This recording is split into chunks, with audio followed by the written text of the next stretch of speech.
About. We will make time for your questions. I'm sure you've got lots of them, so we'll make time for you to have your conversations. But please welcome the people we have here: Courtney Bembridge from the ABC, Claire Bickers from the Sunday Times and Perth Now, Jordan Cutts from Channel 7, and Liam Croy from the West Australian. Please make them.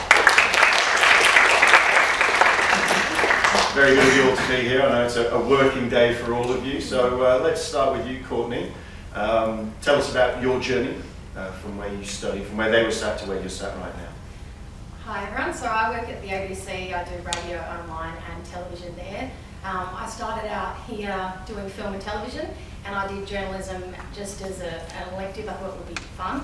And I think from my first lecture where the tutor said that you were one of the most hated professions alongside used car salesmen and lawyers, I thought, yep, this is for me, and I changed my whole degree around. So I did media and information with a major in journalism and a minor in film and television, and I think that really did help me in terms of thinking in pictures, which I have to do every day now, working in television and obviously online as well.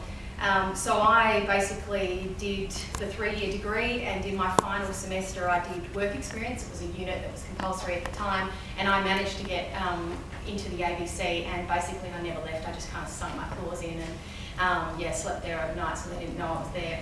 And basically I got offered to do, I did unpaid work experience for some time, and then I did some casual work updating the contacts, and that entailed 3 months of me calling every organisation in WA effectively, trying to find out who the CEO was and who happened to be the head of the Islamic Council. And so I basically updated all of those contacts, and it was just a way, I think, for them to suss me out, and for me I got a great base understanding of who everyone was, and I was never short of a contact after that, and as you know, having contacts is really important. As a journalist, so basically I did that, and I didn't know whether I was going to get a job out of that. Every day, if any of you meet Kim Jordan, who is the news boss at the moment at the ABC, he's incredibly hard man to read.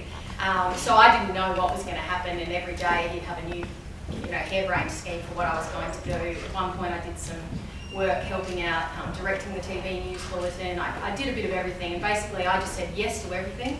And I really think that premise is really important, because you don't know what's going to happen. And no experience that I did didn't help me. Even though I could have said, well, no, I want to be a journalist, I don't want to be updating the contacts. I took a little bit out of every single role that I got given, and eventually I landed a reporting job, and I worked in Perth for a while, and then a job came up in Bunbury. And I straight away said yes, and my boss said, you can think about it, you don't have to say yes straight away. And I was like, no, I want to go, and it was one of the best things I did, because I learned that autonomy. I had a patch that was my own, and I was really able to, break free from Perth, where there is a bit of a hierarchy, and I really just ran my own race in Bunbury. And I would encourage anyone who gets that opportunity to go to the country, because it's, really good, really handy. So then I eventually came back to Perth and continued working for the 3 platforms. I'd done a great deal of work experience in the lead up to getting work experience at the ABC, even as early as 2nd year. So that's probably the only other detail that I didn't include. And that's effectively, I've been at the ABC 7 years now. I did a graduate diploma in journalism at Curtin. I started out at UWA and just did normal communications, and then sort of struggled to find a job. I decided journalism was for me. And I took the print track, and I did the print production unit here, which was just amazing. I was a little bit nervous to put my hand up for the student editor of the paper, Western Independent, which was amazing, but I did. I ended up landing that role, and I sort of feel like that was the thing which sparked everything, the knock-on effect of eventually landing my job. Amazing, throw yourself into that experience. Was there till 11 o'clock every day, I think, driving to Joseph's house and handing in the prints. And then sort of finished up my degree, and about 3 weeks after I graduated and was rolling on, Jordan was actually working for the Sunday Times doing work experience in the real estate section, and had enough, I think. The Independent at the time put up on Facebook, does anyone want to have a go at this position? So I said yes, it's work experience, absolutely, sign me up. This is the best work experience that I'd done. Sort of detailed everything that I'd done at university. Very, very little experience, to be honest. I sort of just faked it. And yeah, so I did 3 weeks with the real estate team at the Sunday Times and sort of met everyone in the office and yeah, just basically said yes to whatever articles they threw me on, which was a little bit of general news and then filling the entire real estate section, which was a bit of a nightmare, to be honest. But yeah, it was really great, and then I finished up with them. And I think about 2 weeks later, I was just sort of doing my retail clothing job, and I got a call from the editor of the real estate section saying they've got a job going. I thought, hell yes, sign me up. So I went and applied for that, ended up landing that, and yeah, it's sort of, I've been at the Sunday Times ever since. I did 18 months in real estate, and yeah, then got offered the education role, which was amazing. So I've been working in the education section, working for a Sunday, which is you basically get in on Monday, look at all of the stories for a week. When the bosses get in on Tuesday, you have 3 stories ready for them to go. Then you work towards that. Daily filling Perth Now as well, so whatever happens during the day. And yeah, that's pretty much it. I never did any television units when I was here at Curtin, so I probably should have thought about that when I was here, but I certainly wasn't going to change the world when I left here, and I probably didn't utilise the resources here enough when I was here. I mean, I did 10 days of work experience, and you sort of realise that when you graduate that if you're not going to put yourself out there and do more, then your chances, you know, you're not doing yourself any favours. So I, lucky enough, when I finished, had a friend who worked at the Sunday Times in the home section, and she sort of put on Facebook, does anyone know anyone who's still a current student? And I had sort of just finished up, but did it on the sly and was like, yeah, that's me. So I sort of got in there, and I worked for the magazine, which was actually quite, you know, you're 21 years old, I went to beautiful houses every day, and you wrote these feature stories, and it was good, like, and it was a really lovely team, and I sort of sat in the real estate section where there was this editor, and I don't really know how to describe her, but she was neurotic, like she was crazy, and you sort of she used to just swear, and you know you'd hear her carry on, and I used to just think, oh, thank God I'm not, you know, in her team. And just so happens after 4 weeks, they sort of said, oh look, you know, we don't need you in home anymore, but you know they need someone in this real estate section. And I, you know, knew nothing about subdivision. I mean, you're 21, I had about $8 in my bank account, so I thought, you know what, I'll do that. So I stayed there for 8 weeks. I worked full time, unpaid, and I sort of got to the end of it where I had no money, and I thought, well, I'm going to have to do something. So by that point, I mean, you're publishing stories every week, so I had, you know, quite a portfolio of work. So I went home to Kalgoorlie just to see my family, and I went to the paper there and I just said, look, this is what I've done. Do you have anything? And she sort of said, look, we've actually filled all the jobs, but there's a sub-editor job going. So basically, copy. So subbing the copy and also laying it out, and I thought, all right, I'll give it a crack. So I stayed there, and then I sort of, in between that, I had sort of always thought that I wanted to go down the broadcast route. I've never done TV, so I decided to apply for the postgraduate broadcasting course, effectively known as WAPA, and I got in. So I did 3 months at the Sunday Times, and that just sort of got me some more, 3 months at the Cal Mine. I did a bit of resource reporting, so you know, so I sort of learned about other things, and then I decided to go to WAPA, and obviously the first semester is radio. So I got a job during that time working for 96 FM and 6PR, so a newsread on weekends. I shared the job with a friend of mine called Lauren Kelly. She works at Hot FM now, so I did one weekend and she did the other. Effectively, we got up at 4 AM on Saturdays and Sundays, and we newsread from 6 to 12, which was really good. But I sort of realised then that isn't what I wanted to do. I enjoyed the job, but it wasn't exactly what I wanted to do. And then just by chance, someone got sick, and they said, would you like to go to GWN? I had no idea what I was doing. I didn't probably understand it for the first couple of days, but I sort of got along well with the news director there, coming from a regional background, and she sort of said to me, there's a job going in Geraldton, would you consider it? And I said, I would. So I did a few stand-ups, which is the part where you obviously see the reporter, and had a bit of a show reel, and then I didn't hear from her, so I basically stalked her for about 8 weeks, which she likes that. She's a bit weird like that. It was sort of like the thrill of the chase, as you say. But during that time, GWM was changing. From the top, they decided that they were going to save money, that they were going to fire all their camos in the regions and only retain them in Bunbury and Perth. So that sort of effectively meant that in the regional bureaus, you just have you do it all. You'd be the editor, you'd be the camo, you'd be the journo. So there was sort of whispers that was happening, but then I sort of wanted to prove to her how much I wanted that job. So I paid for myself to go to Geraldton. I went up for the week. I did the reporting job up there. That gave me 10 more stories on the show reel. And then one day I was just sitting at 96 and I got a call from, her name's Kirsty, and she said, how do you feel about Kalgoorlie? I said, yeah, good. And it was a VJing job. And yeah, I mean, it was pretty tough at the start. I'd learnt, a bit of the camera work, but you just sort of had to run with it. And and like Courtney said, when you're in the regions and you've got your own patch, it is actually, you don't have free reign, but you sort of take control of it. And I mean, yeah, I did nearly a year there, and it's a really interesting place for stories. I mean, we had a pub up there that, the biggest story was a pub up there where the Republican tried to ban all Indigenous people after her phone was stolen.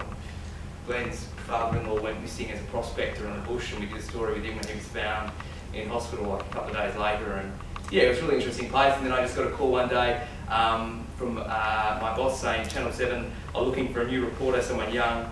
And I got the call from Howard Gretton, and then I went and met him, and yeah, it just went from there. I've just signed. I've been there 2 years. I've just signed for another 2, and that's about it.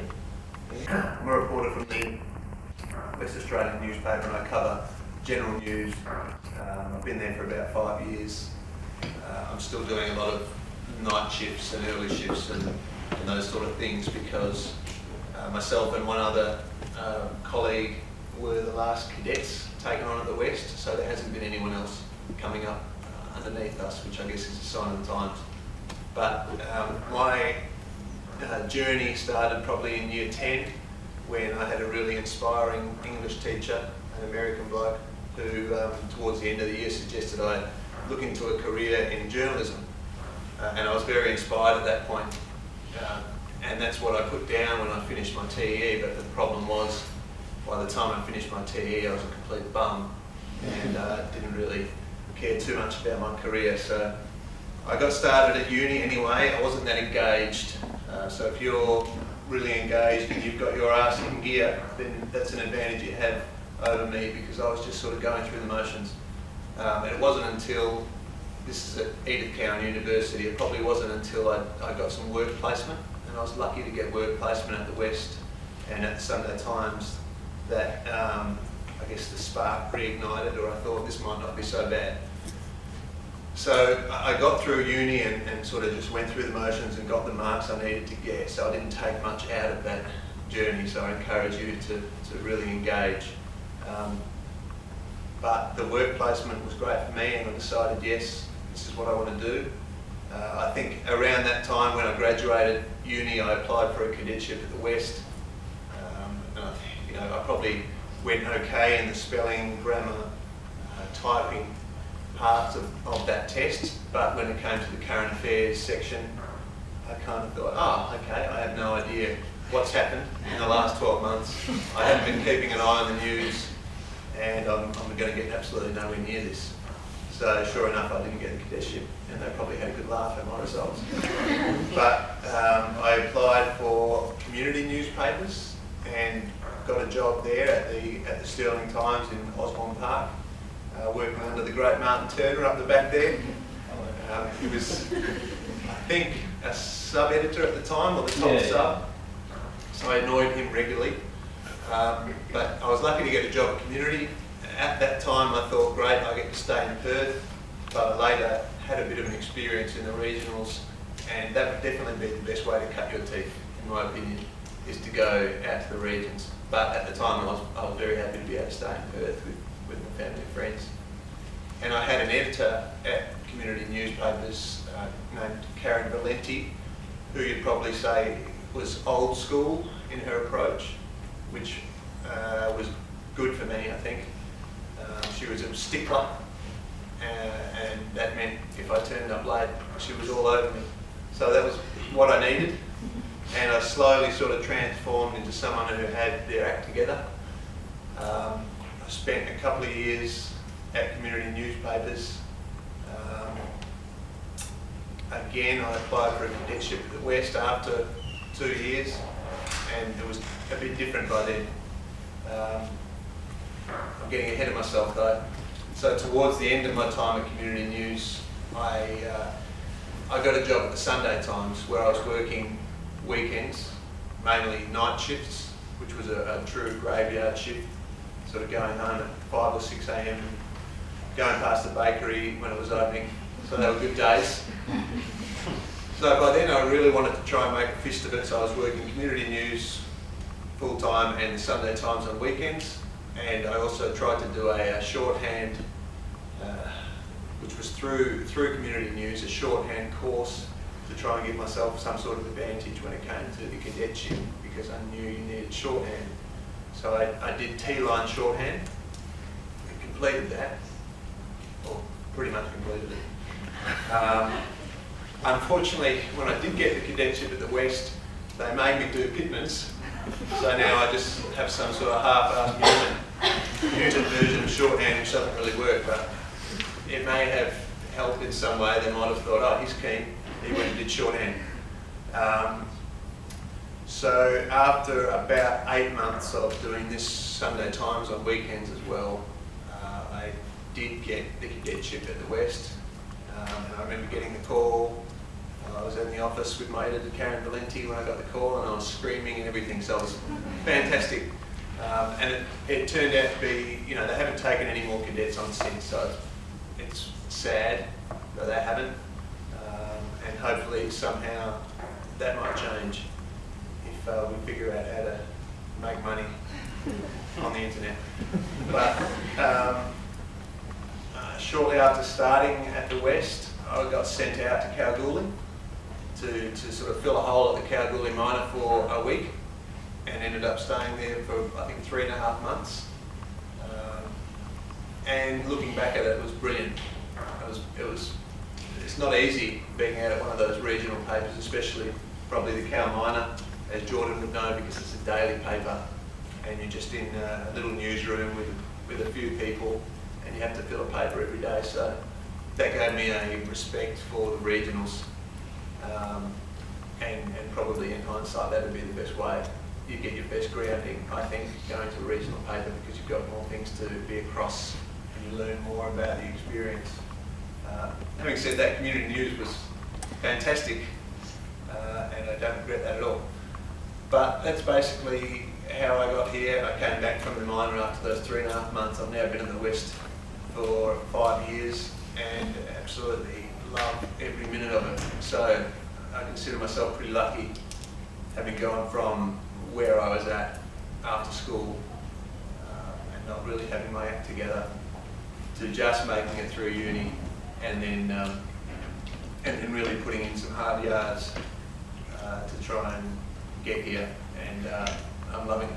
So I really encourage you, even though I know I think the first lecture at uni at ECU, you know, was a print journalism unit, and the lecturer said, so firstly, what the hell are you doing here?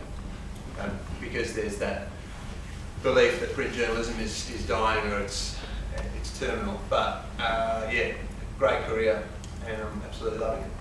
Let's talk about that, those transition moments when you either in those precursor jobs, there were so many of them in the regions, or that moment where you went from being sat at the desk going, oh my God, I can't do this, and we're about to find out any second now, to where you felt really comfortable. Whether it be a triumph or a pitfall, what were the most valuable lessons you learned in that transition from student to journalist?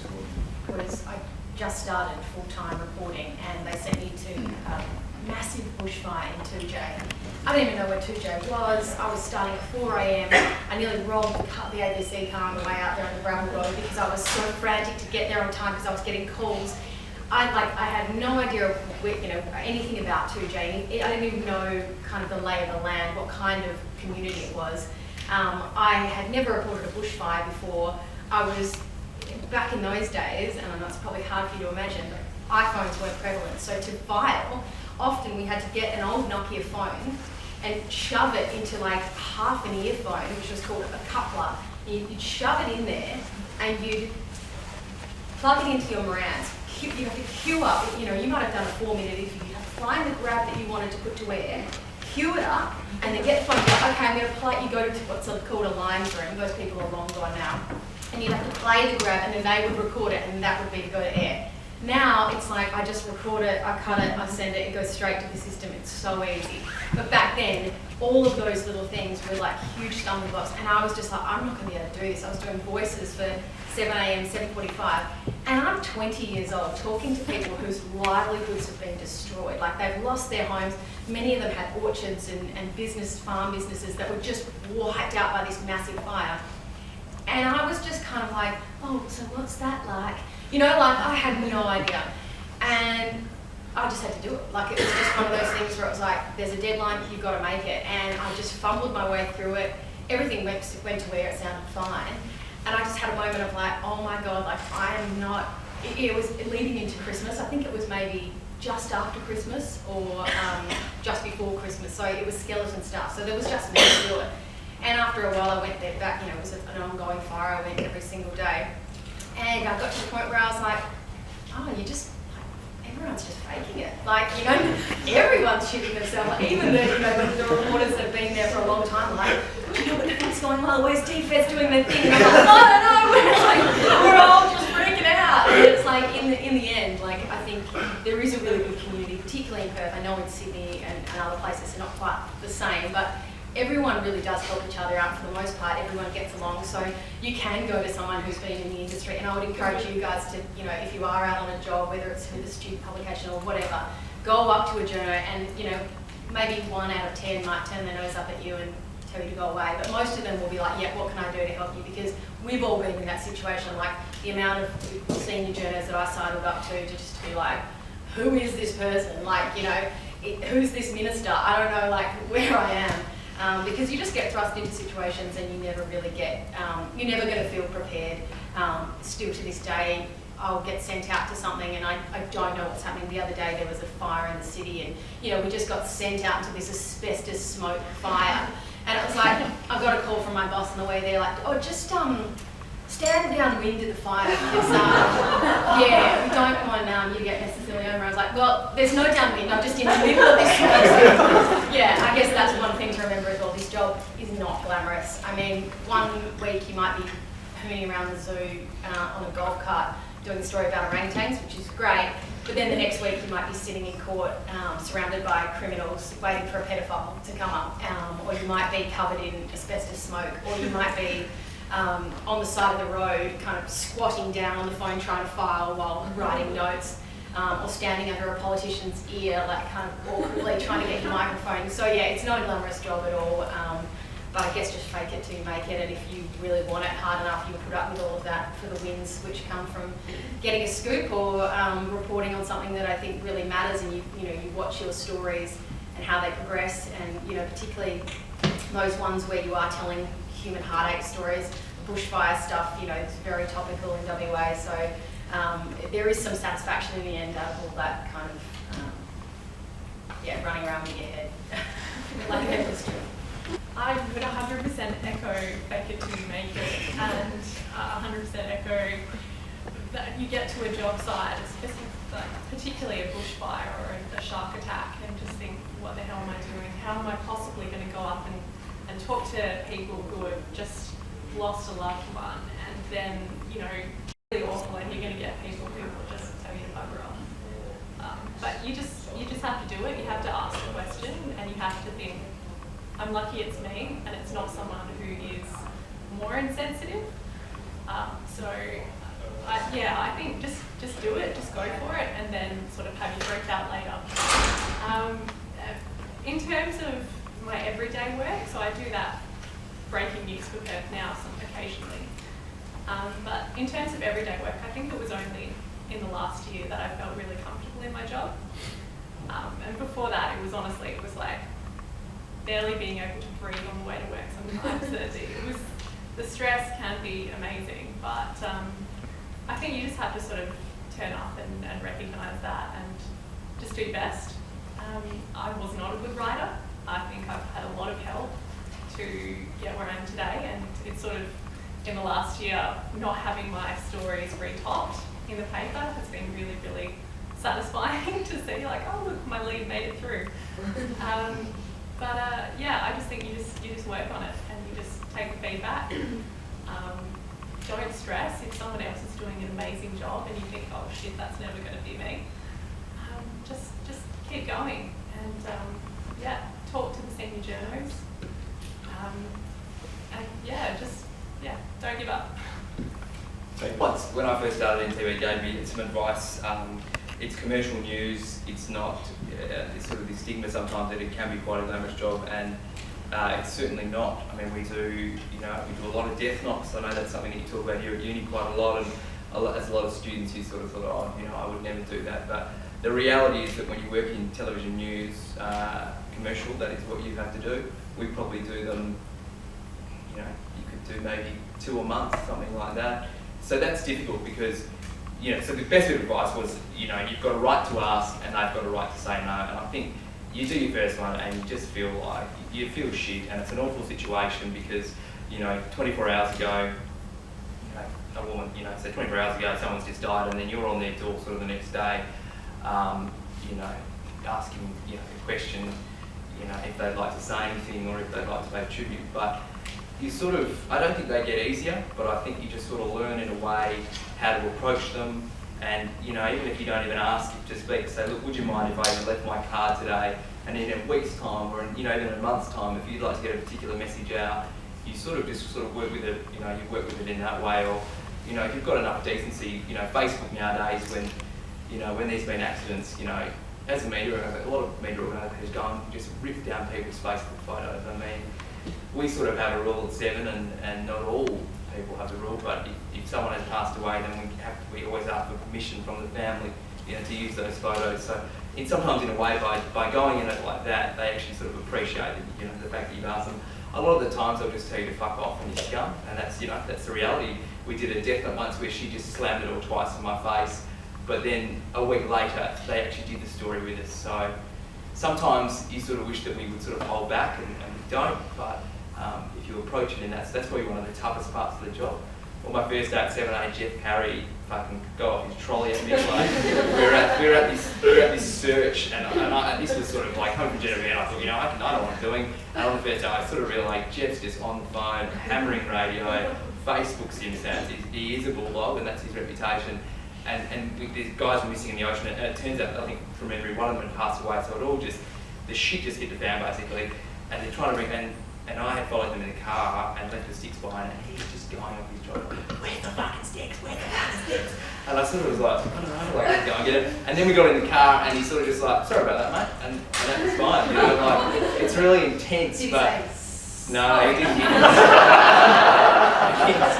But I actually rang my mate, and I was like, I should have given him my jetpack today. But, yeah, it gets easier, My transition from student to fully fledged journalist was pretty sort of stark because I went from being a pretender to having to either get with it or find another job. So I remember being at the Sunday Times for work placement, and I was asked to write a story, just a simple picture story about some sort of furry animal that they had a nice picture of. So it doesn't, in a way, doesn't get that much easier. And I was doing it. Narelle Towie was the environmental reporter at the Sunday Times at that point. So she said, well, when you finish writing it, come and show me, and I'll just, make sure it's fine. And I wrote some sort of, like a profile of this animal that you might find on an Australian Geographic site or something. It went into just weird level of detail about her breeding. I gave it to her, and Narelle, who was so nice, came back over to me and just said, mate, this is absolute shit. I think that is the day I can pinpoint where my ego actually died. She was dead right. It was not what they wanted at all. And that happened because I wasn't serious enough about it, and I probably hadn't had, this is a bit of an excuse, but hadn't had enough practical experience at my university. You know, later down the track, I realised that, I'm not just saying that just because I'm here, that, you know, Curtin University was probably the best university to go to for journalism. I hadn't even thought about, you know, what uni should I go to. I just went to ECU, which was close by. So I didn't really get that much practical experience, and that really showed. And Narelle Towie must have just thought, what the hell have they got this guy here? But, you know, at that point, Narelle helped me out a bit, and I, you know, started paying a bit more attention to the newspapers and how I was supposed to be writing things. So I had to make that transition pretty quickly, or I was just going to have more soul-destroying moments like that. And I mean, when I got to community news, as I said, I had an editor who was very strict, and she helped me a lot. And you'll find that people, especially who are more senior than you, or maybe, you know, further on in their careers or towards the end of their careers, a lot of them are going to be really happy to help you out. You know, they'll want to try and help you out, and because they know that it's a job of passion, and you only do it if you really want to do it. So they'll help you out, and I had a few people like that helped me. And yeah, that was my sort of awkward transition phase. That was really useful. We've got about 10 minutes. I did have one final question I wanted to ask, but I don't want to take up your time. So we'll see how we go with questions for the panel first. And if we've got time, I'll sneak one last question. Who would like to ask something of our panelists? Looking to get some work experience in Western Australia, where could you recommend in Perth that would be the best place to go? Everyone. I think it's one of those cases where you just put as many feelers out as you can, and even if it's not your first choice that comes back, you'll meet someone else out of the job that you can, you know, it's all about just getting that first foot in the door, and then I think from there, Yeah. you know, A lot of it is right place, right time, and you hear so many stories where people, they go on work experience, maybe a bit like Paul and, you know, Claire at Sunday Time, and you just end up staying there. You know, if something comes up, you know, a job might come over after them, like, well, you've been here 2 weeks, you know how to use the computer, let's send you up there. You know, like, that's sort of a bit how it goes. But most places take work experience students, so just ring and ask. I mean, if they say no, they say no. Like, fucking ring someone else. Like, it's not a, and then it's ring not a big again. deal. You know, don't take no for an answer. But if you know what you want to do, that's like, if you know exactly what you want to do, like if you want to work in TV, then don't waste your time going somewhere else that doesn't. Just go to GWN, because if you know if that's what you really want to do, then that'd be another piece of advice. Just consolidate your work experience into what you want to do. Like if you decided on TV, then just go to GWN, because that's probably where you know your best chance of getting a job in TV. So. I think I'd say do it now as well, because there's this little thing where you need to have insurance to cover your work experience, because the paper or the TV station is not going to cover that for you. So I just finished university, and I had to call and beg the student union here to cover my insurance. So I might never have got the work experience that got me the job if I hadn't have done that. And that would be very nice. So do it now. It's huge for me, like I said. I got to spend a few weeks at the Sunday Times and then a few weeks at the West, thanks to a lecturer I had who went out of her way to make that happen. So yeah, any work experience you can get, take it, would be my advice, because that was the turning point for me. And they, you know, it's hugely helpful. Like when you're at, you know, the Sunday Times, you have experiences like that bad one I had with Narelle Towie, and then when you're at the West, when I was at the West, that was really good. I mean, they had me doing stories every day. The editor, who at that time was Mark Malabone, would sit down with me and go through every story. So that was fantastic. So yeah, work experience very important. I did work experience at Channel 7, Channel 9, and leading into that, it's almost like, you know, because you're not in the industry, so you don't really know how each organisation works. And for me, it meant that when I got to the ABC, and nothing against Channel 7 or Channel 9, but having done that, I was like, oh yeah, I think the ABC is a better fit for me. loved doing the work experience Channel 7, Channel 9, but it was one of those things where it almost helped me, even though that's not where I ended up, it helped me hone what I wanted to do. And I think that's the same thing. Don't be afraid to do work experience maybe in an area that you're not sure about, because worst comes to worst, you cross it off the list, because I think it's quite overwhelming. It's like, where do we go? And you don't really know what you like because you're not in the industry. And it's like, yeah, it almost helps you kind of hone what you want and the kind of journalist you want to be, because there are so, I mean, even our stories are all very, very different. We work in Little Old Perth. So, yeah, it doesn't always have to get you your dream job, but it can kind of, yeah, put your blinders on a bit and you can focus on what you want because you can learn about it. What portfolio typically look like when you're putting it together? Just everything that you have done. So, if you're at uni, if you're doing, radio units, TV units, whatever, online units. I know there was, when I was here, there was a waffle unit. Like just everything. And I guess the more skills you can show, the better. And I think, don't be afraid to spell it out to people. I would, with each piece of work, even say, this was a story that I pulled together in a day. You almost need to, it's the same when we apply for media awards. You've got to explain the significance of the story. You can't just put the story there and be like, look at me, I did this. You've got to kind of say, this was a difficult story to put together, and this is what I did, and this is why it would make me suited to this position, and this is why I should be considered. So I would, put together, try and make it look as professional as possible, but also a variety of examples of your work. Yeah, I mean, the media landscape is changing. I mean, if you can do all platforms, I mean, especially, if you want to go down the TV way, you're going to have to learn how to use a camera. I mean, that's the reality of the situation. I mean, if you're not, 7 and 9 and 10 at the moment aren't BJs, and hopefully they don't go that way, but it's the way they save money. So if you go to an employer and say, look, not only can I, I can report, but I can also cut my own stories, I can shoot, I can edit, that just puts you leaps and bounds ahead of other people, and you can shoot your own videos from online, and that's the way to go. Just multi-skill. When applying for internships and jobs, what's something that sort of sets you apart? I actually think it's the first week. You need to show up and you need to be very professional and you need to sort of hide the nerves a little bit and just say yes to everything. So once you're in the door, stay there. And I would say if you are going to a television station, do not say to the boss, oh, I just really see myself as a presenter. You'll be written off and they'll just have you reading the paper for the rest of the week. I think, pitch your own ideas. Go in and say, work out whoever you need to and say, I've got 3 ideas. These are the talent I could talk to on the Monday morning. And they can't ignore you then, because the reality is newsrooms are so busy.